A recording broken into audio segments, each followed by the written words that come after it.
Hola, buenas tardes otra vez. Esta es la clase número 8 de, de esta locación. Y evidentemente que pues es una vamos a seguir desarrollando un elemento que dejamos por detrás, por fuera, expresamente para poder hacerlo pues con mayor amplitud en esta otra clase, que fue el elemento del pueblo. Este elemento del pueblo es uno de los elementos del Estado, venimos hablando del Estado, y como consecuencia de esto es importante que lo analicemos a él por separado. Hicimos alguna pequeña referencia al tema territorial, hicimos una referencia mucho más detallada con respecto al poder, analizamos algunos artículos de nuestra Constitución, el 136, el 137, entre otros. Y ahora vamos a revisar este tema del pueblo. El pueblo es el elemento humano del Estado, el elemento que pues, está personificado. Es un conjunto de individuos que está que dentro de la población se encuentra habilitado para ejercer derechos políticos. Fíjense esta definición, es decir, que es pueblo quien ejerce derechos políticos y quien no ejerce derechos políticos no es pueblo. Estos individuos constituidos como pueblo colectivamente integran un todo que es el titular de la soberanía. Ya lo habíamos visto nosotros en el artículo 5 por allá de nuestra Constitución y ahora nuevamente estamos haciendo una referencia a esto. Por supuesto que en un régimen democrático los derechos políticos se refieren a la participación que tiene cada uno de nosotros en la generación y en el funcionamiento de los órganos del poder público. Ya sabemos lo que es poder público porque la clase pasada también lo vimos. Así, la ciudadanía entonces permite al individuo disfrutar, por ejemplo, del derecho al sufragio, del derecho a ser elegido. Este sería el sufragio pasivo, la posibilidad de incorporarse a la función pública, es decir, de ser alcalde, concejal, gobernador, etc. Fíjense cómo lo trata nuestra Constitución. Aquí, Constitución en mano es importantísimo, porque cuando se refiere, o sea, nuestra Constitución se refiere en el capítulo 2, en el artículo 32, a la nacionalidad y a la ciudadanía. Dice que son venezolanos por nacimiento, y habla de la nacionalidad en la sección primera. Son venezolanos por nacimiento, el nacido en el territorio de la República, la persona nacida en el extranjero, hijo o hija de padre venezolano por nacimiento o madre venezolana por nacimiento. Basta con que sea o el padre o la madre, hijo o hija, no importa quién sea, si es hijo de un venezolano por nacimiento, le corresponde. Esto es lo que en el derecho internacional se le denomina el jus sanguinis, le corresponde por el derecho, fíjense, estoy haciendo la seña pero no se ve en la cámara, me saco la mano un poquito, jus sanguinis, el derecho de la sangre venezolana corre por sus venas y por eso tiene derecho a ser venezolana. Por supuesto, estamos hablando, el ordinal 2 dice que el nacido en territorio extranjero pero con sangre venezolana. Nacido en territorio extranjero en el ordinal tercero, hijo de padre venezolano por nacimiento, madre venezolana por nacimiento, siempre que establezca y pone condiciones su residencia en el territorio o declare su voluntad de acogerse a la nacionalidad venezolana. Es decir, es necesario, no es potencial esta nacionalidad, sino hay que ir a manifestar, mire, yo quiero que me den mi nacionalidad porque me corresponde. Y en base a eso es recibido. Toda persona nacida en el extranjero de padre por naturalización, venezolano por naturalización, o madre venezolana por naturalización. El artículo 33 hace referencia a quienes son venezolanos por naturalización. El artículo 34, cuidado, la nacionalidad venezolana no se pierde al optar o adquirir otra nacionalidad, es decir, que nuestra Constitución no limita, usted puede tener 2, 3, 4 nacionalidades y no hay un límite. No le importa al venezolano si usted tiene 2 o 3 nacionalidades. Los venezolanos por nacimiento no podrán ser privados de su nacionalidad. La nacionalidad venezolana por naturalización solo podrá ser revocada mediante sentencia judicial de acuerdo con la ley. Cuidado con esto, porque una vez que la persona adquiere su nacionalidad, es necesaria una sentencia definitiva y firme de un tribunal.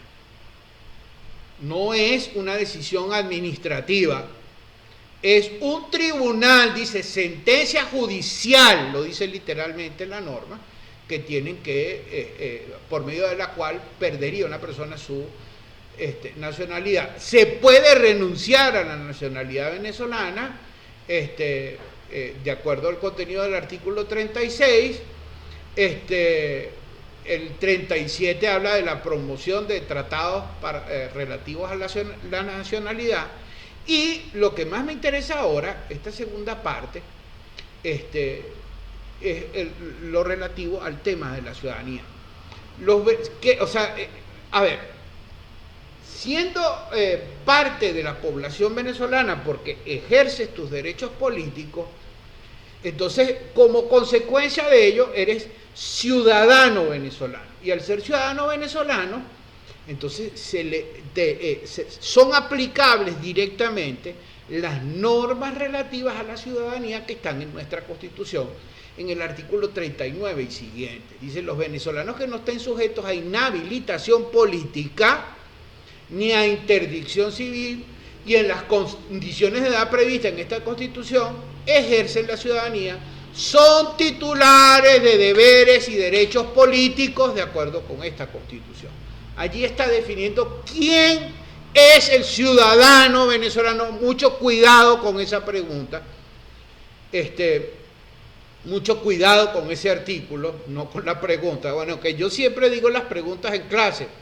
Los que han visto la materia conmigo en otras oportunidades saben que yo voy diciendo en clase tranquilamente: mire, cuidado con esto, esta es una buena pregunta para un examen, aquello es otra buena pregunta, etcétera. De manera que yo el examen lo voy diciendo. El que viene a clase, el que mira las clases, el que está pendiente de sus clases, pues tiene mucho del problema resuelto. Dice: los derechos políticos en el 40 son privativos de los venezolanos, salvo excepciones establecidas en la ley. Gozan de los mismos derechos venezolanos por nacimiento y venezolanos por naturalización que hubiesen ingresado al país antes de cumplir los 7 años y residido en él permanentemente hasta alcanzar la mayoría. Y este artículo 41, que es un artículo polémico porque es el artículo del problema del señor Maduro, algunos dicen que el señor Maduro es colombiano, dice que solo los venezolanos por nacimiento, y fíjense, aquí está el detalle, y sin otra nacionalidad, podrán ejercer los cargos de presidente de la República, vicepresidente ejecutivo, presidente de la Asamblea Nacional, magistrado del Tribunal Supremo de Justicia, etc. ¿Por qué yo digo que es el artículo del problema del señor Maduro? Porque allí se supone que si su padre o su madre eran colombianos por nacimiento, hay una norma idéntica en la Constitución colombiana que establece que siendo hijo de padre colombiano por nacimiento o madre colombiana por nacimiento, eres colombiano por nacimiento. Él ha debido renunciar expresamente. Ese es el punto del tema de la renuncia. Ha debido renunciar expresamente a la nacionalidad colombiana que le correspondía. Y si no le corresponde, la tiene potencialmente y entra dentro de las previsiones del contenido del artículo 41. Es decir, solo venezolanos por nacimiento y sin otra nacionalidad pueden ejercer los cargos que allí están establecidos. ¿Qué pasa? Que aquí nosotros ya de alguna manera con esto estamos como cerrando una especie de círculo con relación a los elementos del Estado: territorio, población y poder político, o de acuerdo a la definición que hemos consignado de Jouriu sobre el Estado como organización política, con la característica del pueblo y de la población, y por supuesto en un territorio específico. Pero evidentemente que a este sustrato personal hay que hacer algunas referencias adicionales. Y estas referencias adicionales vienen sobre todo, y ahí yo sigo lo sistemático de nuestra Constitución, venimos a desarrollar una parte que está relacionada con el tema de los derechos humanos.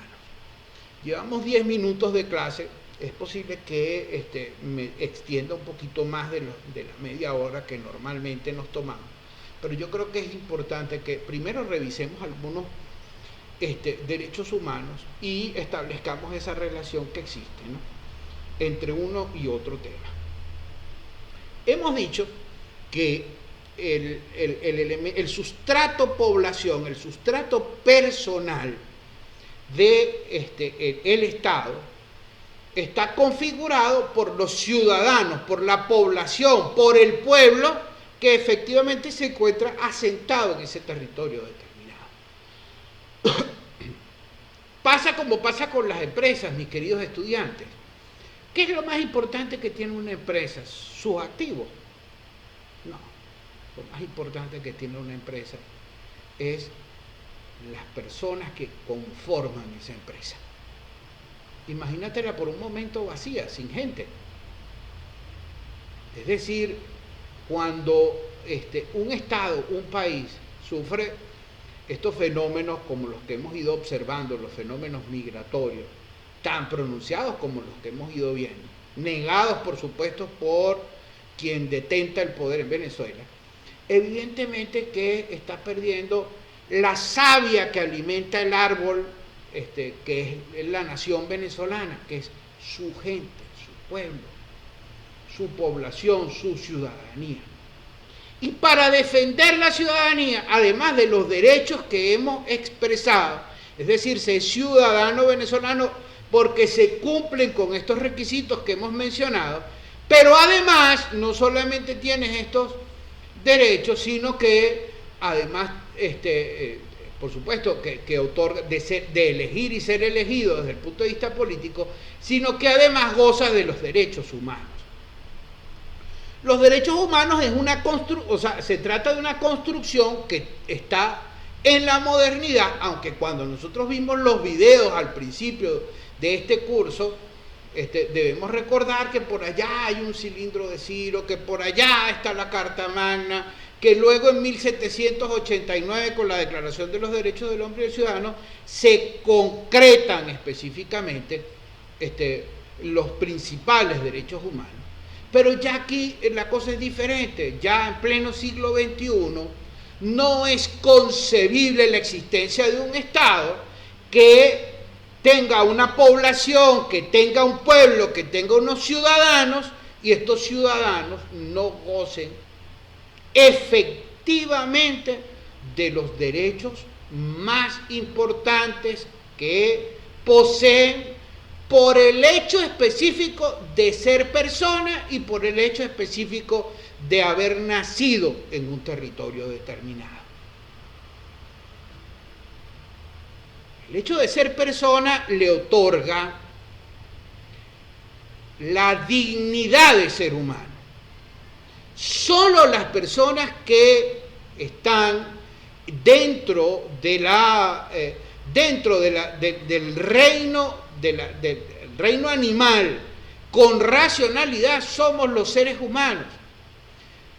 Aquí voy a decir algo que a lo mejor a los defensores de los derechos de los animales no les guste mucho, pero los animalitos no tienen derechos humanos.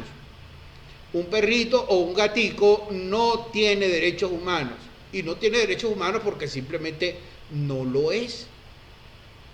Es diferente al ser humano. El ser humano sí tiene racionalidad, sí tiene unas características que lo ponen a la cabeza en el reino animal, que le dan esa característica de importancia que tiene el ser humano expresada en su dignidad. Es la dignidad, de alguna manera, es el valor que se le otorga a la persona por el hecho de serlo.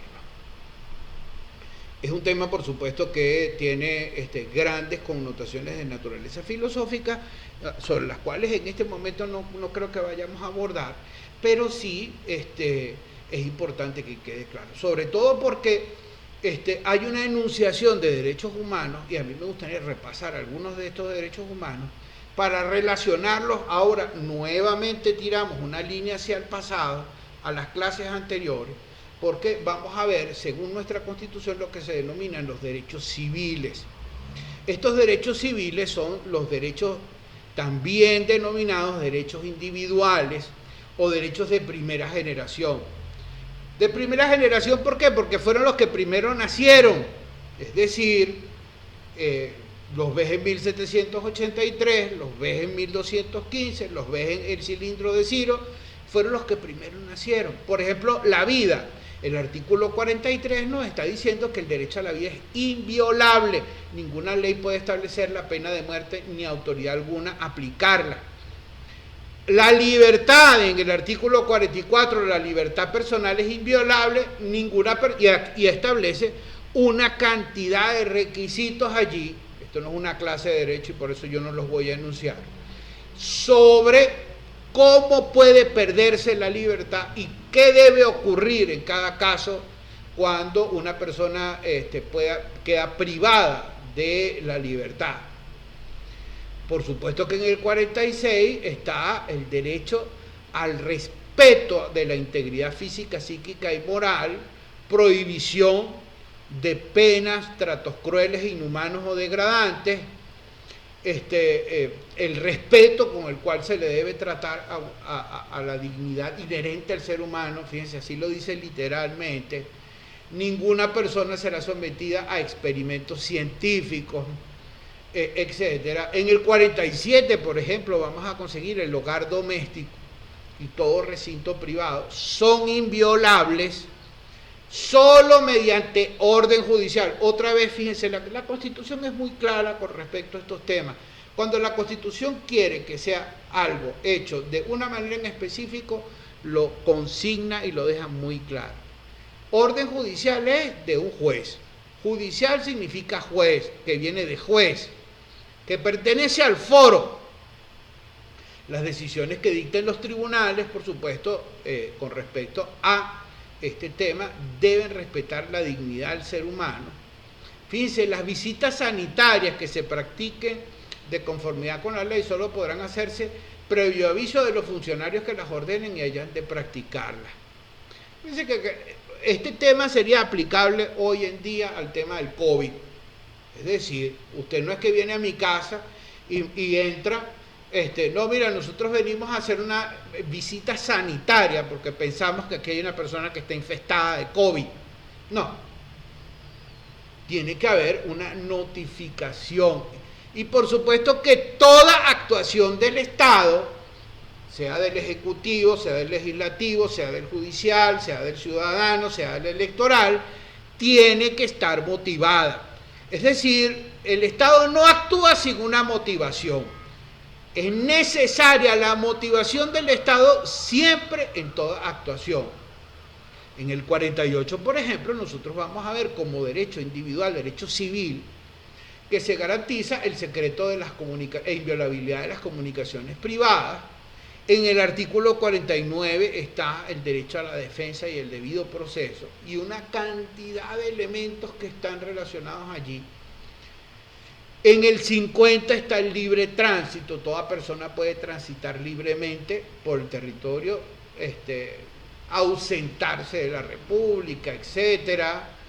El derecho de petición o de presentar peticiones en el 51, el derecho de asociación con fines lícitos en el 52, de reunión en el artículo 53, pública o privadamente. Puede reunirse cualquier persona con fines lícitos y sin armas. Ninguna persona puede ser sometida a la prohibición de esclavitud y servidumbre en el artículo 54. La protección por parte del Estado frente a situaciones que constituyan amenaza, vulnerabilidad o riesgo para la integridad física. El derecho a un nombre propio en el 56. la libertad de expresión en el artículo 57, la comunicación en el artículo 58, en el 59 la libertad de culto, en el 60 la protección del honor y en la libertad de conciencia en el artículo 61. Ahora hablando de este tema de la libertad de conciencia, pues muy de moda. Podríamos citar allí un poco con el tema de la libertad de conciencia. Yo no sé si alguno ha escuchado, estoy casi seguro que no, por los jóvenes que son, con toda seguridad.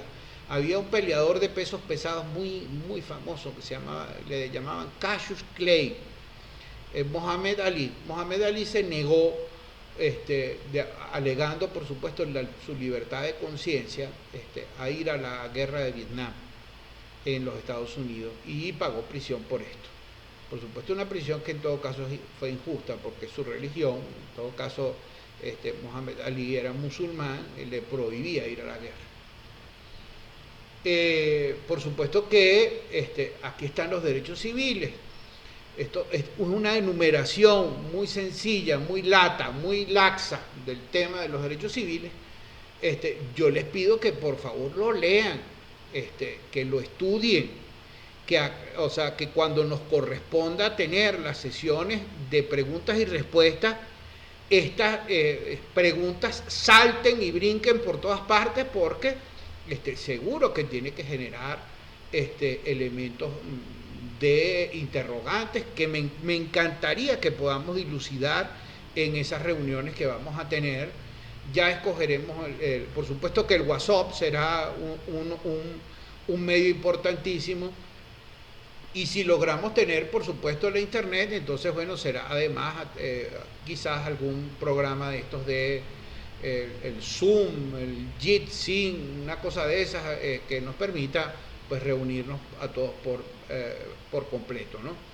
Está el artículo, los derechos políticos. A ellos no me voy a referir en este momento, me voy a referir posteriormente, porque quiero brincar de allí al contenido de los artículos siguientes, que son los derechos denominados derechos sociales y de las familias en el artículo 75. Fíjense que cuando ven este capítulo, el capítulo 5, lo primero que se protege es la familia, la maternidad en el 76, la paternidad, pero por ejemplo, me quiero detener en el Sistema Nacional Público de Salud, artículo 84, para garantizar el derecho a la salud, derecho social.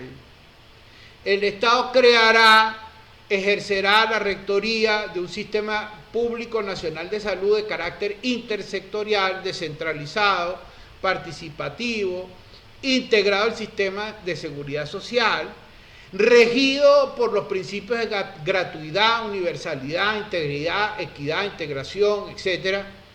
Habla de cómo es el financiamiento de este sistema de seguridad social, de cómo se lleva a cabo la seguridad social.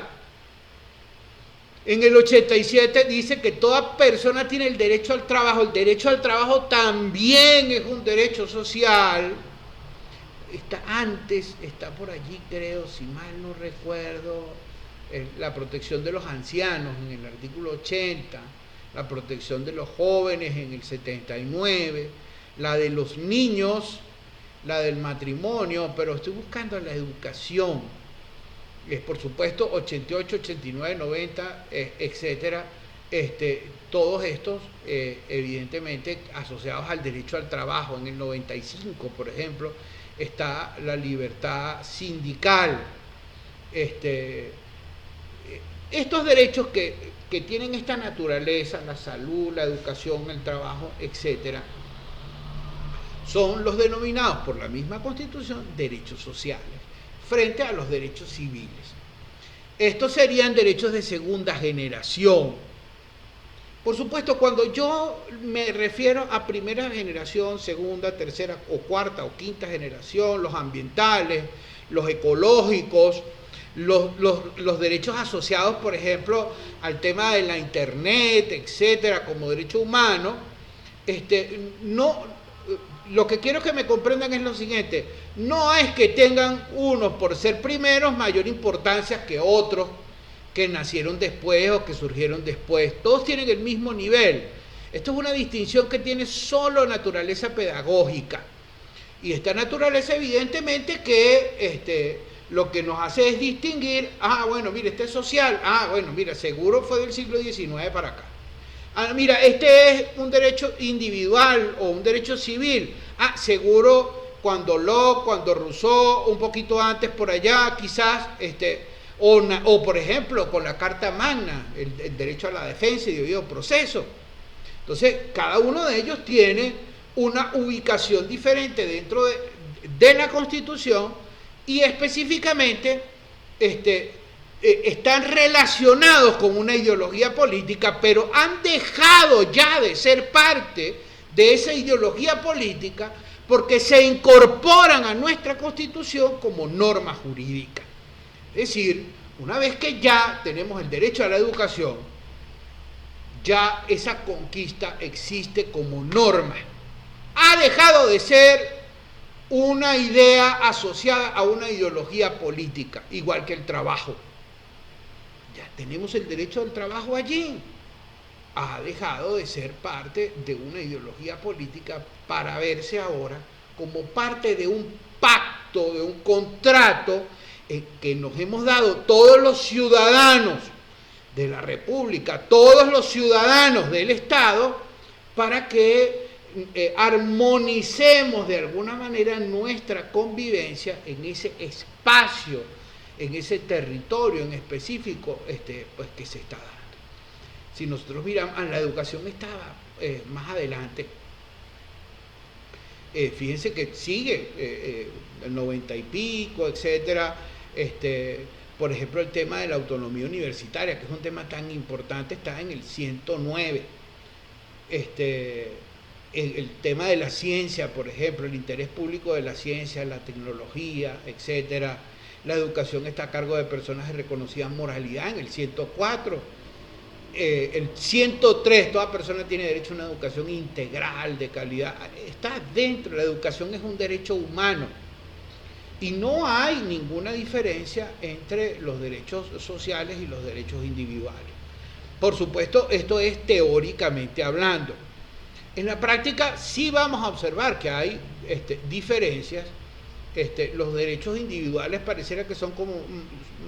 es más práctico su ejercicio y su puesta en práctica que los derechos sociales, porque siempre que pensemos en un derecho social, implica el movimiento, por supuesto, de un tema que tiene que ver con presupuesto, con gastos de dinero, con gastos de presupuesto, y evidentemente que esto hace que el ejercicio y la eficacia del derecho social en la práctica, no en la teoría, sea diferente a cómo se plantea el ejercicio del derecho individual.